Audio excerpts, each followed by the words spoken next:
And one. Good evening, Blue Comet fans. Welcome to week number 3 of the Chanute Blue Comet football season. And the Blue Comets are 1-1 coming in here tonight. Start of a 3-game homestand for the Blue Comets, rival Iola in town. It's going to be a good one here tonight, that's for sure. Iola's much better. But as we always start off, Coach Rozelle interview. Coach, didn't see anything, but maybe some cramping, maybe some little things there. But how's our health coming out of the game from Pittsburgh? Yeah, we came out healthy, so good. It was a good thing. We had 2 cramps there and one rolled ankle. Mm-hmm. Ankle's not bad. The kids practiced all week, so it was Cam Kester. So we came out healthy overall. Good. That's definitely good to hear, especially coming out of that Pittsburgh game. I know that there's been a couple years where we get in that game and lose some key players, but we're glad to have everybody come out of that one. Let's go back to the game, Coach. I tell you, even though it was a loss for the Blue Comets, you never want to say good loss or anything like that, but I mean, I've been calling Blue Comet football. This is my 3rd game there for them, and no disrespect to any teams, that was one of the best games I think that's played against Pittsburgh in the last few years. Yeah, it was. It was exciting to see the boys compete, and obviously, we want to win every ball game. But it was good to see them compete and hang around and be in the ball game and believe in themselves. So that was something. That was a goal we had coming into this first season, was to make that game competitive. Right. So, we lost the game. Not happy about that, but we made it competitive and made it interesting. So cool. Well, the JV guys picked us up one on Monday, 20-12. That's right. So that's a good out right there for those guys. But and it was good too because we were talking about it because we know that you guys want to sustain some drives out there. We want to keep their offense there. That was the best thing to do. We even started off with some good drives, but we started off real good and then just kind of run us back a little bit out there. Some good punts, lots of punting and everything. But we got the pick 6 in the first half. We did give up a couple big runs. But that first half was just great. I mean, I thought we had real good control running the ball. Passing the ball, maybe a little bit of running. But our offense looked good, and our defense was kind of holding at times. But there was a few things that they bent in there. Yeah, there was. We, just didn't put enough consistent plays together offensively. Watching their team on film, we knew they were going to be tough. That was a very good defense.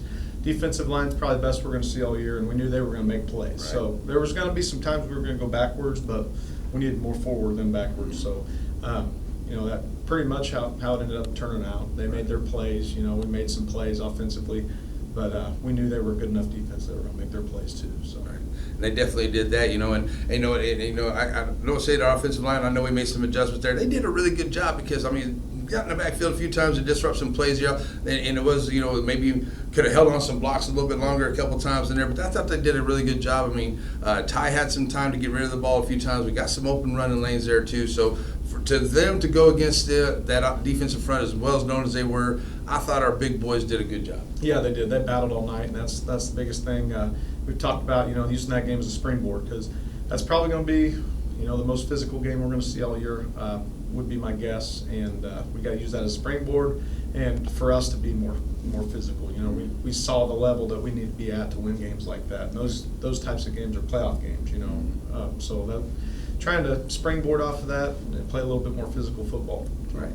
Well, I tell you too, there's just a couple things in there where I know you as a coach are scratching your head like, what do you got to do? Because we let somebody get behind us on the kickoff return, and then a couple of just plays that you want to be competitive and that it's crazy in the trenches, but you just got to hold your composure, and that kind of hurt us a couple times too. Those are little bitty things that it makes a coach go crazy, but hey, they happen in the game, and it might have been a turning points a couple times where shifted the momentum back to them too. Yep. And, the false starts are one thing that stick out in my mind. When you're playing a great team like that, we were blessed to get some turnovers out of our secondary, and the negative plays we made on the false starts, and you go backwards 5 against a defense like that, it's hard to pick up an extra 5 yards. So, exactly.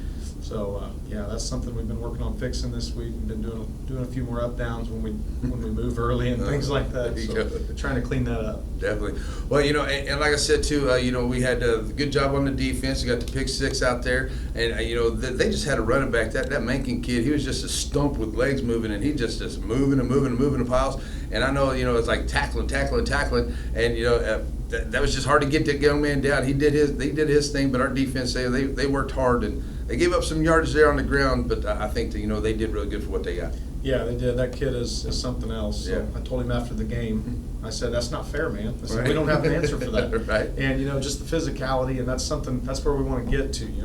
We want our guys to be physical like that. That kid is a college strong football player in high school. He's a 500 plus squatter and a 350 pound bench plus kid, and he runs a 4.6 40. So, that's tough to deal with in high school football.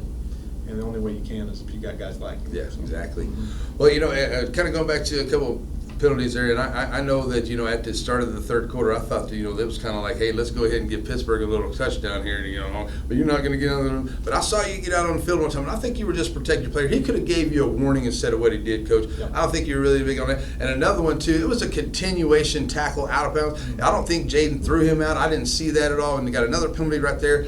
I just think that there was a couple of them that were, questionable, but, hey, it is. There's nothing we can do about it. It is what it is. We can complain, but those are just things that happen during the game too. Yeah, no doubt. And it's hard when you get your emotions going. You really want to win a ball game. Right. Just stay settled down. And he actually did give me just a sideline warning for being on the field. But that particular play had just happened where we kind of a continuation play, and like you said, the tackle kind of went out of bounds. We didn't apply any extra force, and then the same thing happened on their other sideline. On their sideline with our quarterback. Right. And the kid slammed him on his back after the play, and that's what got me. Got you a little fired up. Hey, you got to take care of the guys out there, that's for sure. But anyway, Pittsburgh, good team. You know what we're going to get every time we play them. We got into the second half. We were going back and forth with them, Coach. It was really good. And I was in the back of my head. I didn't want to say it. I said, there's going to be one of these teams got to break just a little bit. And there's that one little thing that happened, and it happened to be, unfortunately, the Blue Comets, where they had one little thing go wrong, and then they were able to capitalize, and that kind of turned it right there late in the game. Yep, no doubt. Just got to hang on and keep playing tough, and it didn't go our way, but our kids gave it their best shot. So. They definitely did. I tell you what, we had the ball quite a bit. We did really well on all sides of the ball. We gave Pittsburgh all they wanted for this game too. And I got to give it up. After what Ty did in week 1 comes out here, I had them 11 of 21 for about 220 out there. We might have a little issue maybe running the ball a little bit, but I think we did pretty good with that. We had probably more penalties than we wanted. Yep. Pick 6, guys were catching the ball out there too. So all in all, from week 1 to week 2, you said the best improvements are from those 2 weeks, and I think that we saw that. Yeah, I think so too. And the second half got me excited offensively because we put some drives together against a really good defense. 5-6 plays in a row, and worked the ball down the field and ended up scoring touchdowns on those drives. So that's where we wanted to be at. And it's going to be interesting to see if we can start putting games together like that instead of halves. And if we do, we're going to be dangerous. Yeah. Definitely. Well, I'll tell you what, too, Coach. It was a great game. Riley Peavy. You can't say enough about that young man. He's one of those guys you got to have on the field pretty much all the time. And then I like the decision you made too. Bring in Riker down there because having a little bit of trouble getting a little more poundage right in there to wing up the ball. Nothing against TD because he can run the ball too. He didn't come up good. And then Ty Bowman. He wanted to run the ball a few times. He got aggressive with it out there. We saw him. Oh, what a beautiful passing catch it was to him and Bradley for the touchdown too. That was just beautiful timing pattern. Like I said, you couldn't ask for much better what you got for your team other than a win, Coach. And that game against Pittsburgh was a rough one, but it was a doggone good game. And I hope to see we'll see a whole lot better coming out of that on the way forward, I do believe. Yep, I think so. Definitely. All right, well, let's get into this game here. We'll talk about a couple of the players that we got going on here. We talked about the offensive line. Let's get on that defensive side over there. You were able to really get those guys in. Coach Emling, he had a pretty good call out there, and our linebackers were very active. Our front 7 was very, very active in that game. So we're going to see more of that against Iola coming up tonight. Yeah, we're going to get after them. We're just focusing on what we do. Once again, Iola runs a power offense similar to what Pittsburgh does for the most part, and they want to establish a run game. So, we're going to do everything we can to be strong on the D line and fill our gaps and be where we need to be defensively and shut down the run game. If we can do that, they don't really want to throw the ball a whole lot. So that's what we need to try to make them do.